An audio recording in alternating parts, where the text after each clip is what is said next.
वज़ीर आज़म के मामले ख़ुसूसी बराए सेहत डॉक्टर ज़फ़र मिर्ज़ा ने आज एक इंटरव्यू में मुझे कहा है कि ये ऐन मुमकिन है कि अगले महीने हुकूमत फिर से लॉकडाउन नाफिज कर दे। और हुकूमत इस बात के ऊपर गौर फ़िक्र कर रही है कि अगर लोग अपने SOPs फ़ॉलो नहीं करेंगे तो उनके पास और कोई चॉइस नहीं होगी, मजबूरन उनको लॉकडाउन फिर से लगाना होगा। मुझे उनसे बात करते हुए ऐसा लगा कि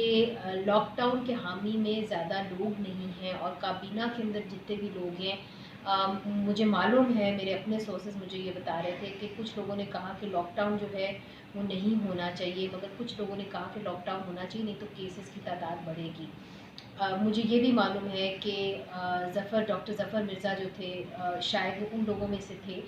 जिन्होंने कहा कि केसेस की तादाद बढ़ेगी अगर आप लॉकडाउन के अंदर रिस्ट्रिक्शंस को ईज़ कर देंगे, मगर उनकी बात ना सुनी गई और उसके नतीजे के अंदर लॉकडाउन को ईज़ कर दिया गया। हमारे ज़राए हमें ये भी बताते हैं, और अपोजिशन की तरफ से कुछ लोगों ने भी हमें ये कहा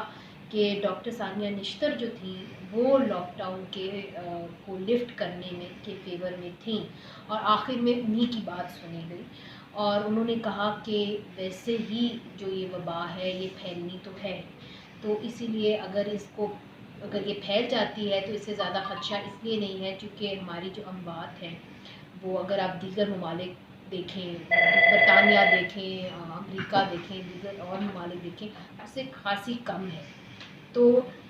इस चीज़ को मद्देनज़र रखते हुए हुकूमत ने लॉकडाउन खोला, चूँकि उनका ख़दशा था कि मईशत हमारी बिल्कुल ही जो है ख़त्म हो जाएगी। बहरहाल मैं समझती हूँ कि ये बहुत मुश्किल फ़ैसला था, लॉकडाउन खोलना या इसको बरकरार रखना। दोनों तरफ इसके ऑप्शंस थे, और इसको कहते हैं options of just different crisis. ये भी डॉक्टर ज़फ़र मिर्ज़ा ने कहा कि मुख्तलिफ़ क्राइसिस थे और उसी के अंदर से हमने कोई ना कोई ऑप्शन निकालना था। मगर एक बात मैं ज़रूर करूँगी कि जहाँ जहाँ मैंने अपनी रिसर्च की है, वहाँ वहाँ जिन मुल्कों के अंदर हम कर्व से नीचे आ रहे थे तभी उन्होंने लॉकडाउन को नरम किया।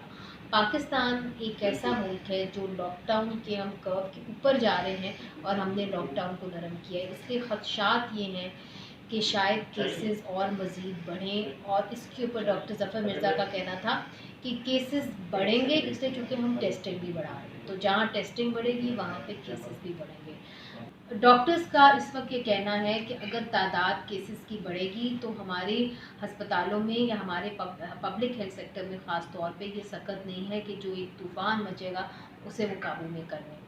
दूसरी तरफ हमने ये भी देखा है कि सहाफ़ियों की तादाद ज़्यादा हो गई है जिनको कोविड-19 हुआ है। अब 150 से ज़ायद सहाफ़ियों को कोविड-19 हो चुका है, और इनको PPE इक्विपमेंट नहीं मिल रही, बल्कि हाल ही में PFUJ ने भी एक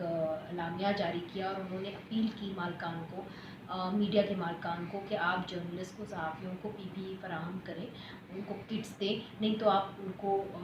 जो फ़ील्ड है उसके अंदर मत भेजें। मगर हमने देखा है कि दुनिया भर में जर्नलिस्ट को जो है कोविड-19 से वो मुतासर हो रहे, सिर्फ पाकिस्तान में नहीं। पाकिस्तान में सिर्फ ख़दशा ये है कि अगर किसी जर्नलिस्ट को कोविड-19 हो भी जाता है तो क्या उसका ख़र्चा वो इदारा बर्दाश्त करेगा? ये एक बहुत बड़ा सवालिया निशान है, और इसके ऊपर अदारों ने अभी तक अपनी कोई वाज़ेह पॉलिसी सामने नहीं लेके आई।